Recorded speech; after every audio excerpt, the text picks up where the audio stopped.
અધ્યાય 9 શ્લોક 23 હે કુંતીપુત્ર, શ્રદ્ધાથી સંપન્ન જે ભક્તો બીજા દેવોની પૂજા કરે છે, હકીકતમાં તેઓ પણ મારી જ પૂજા કરે છે, પરંતુ ખોટી રીતે.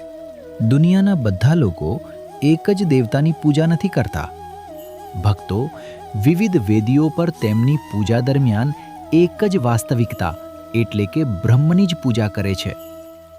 શ્રદ્ધાથી સંપન્ન ભક્તો ભગવાનમાં અને તેમની કૃપામાં વિશ્વાસ રાખે છે. આ શ્લોક એ પણ સૂચવે છે કે સ્વાર્થના આનંદનો લાભ મેળવવાને માટે ભક્તો જે વિવિધ ક્ષેત્રોમાં અન્ય મર્યાદિત દેવોનો આહ્વાન કરવાનો પ્રયાસ કરી રહ્યા છે, તેઓ પણ બ્રહ્મની કૃપાનો આહ્વાન કરતા હોય છે.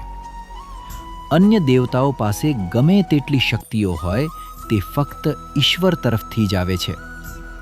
ઈશ્વરના સિવાય અને સ્વતંત્રપણે કોઈ પણ દેવતા પાસે કોઈ વરદાન આપવાની શક્તિ નથી.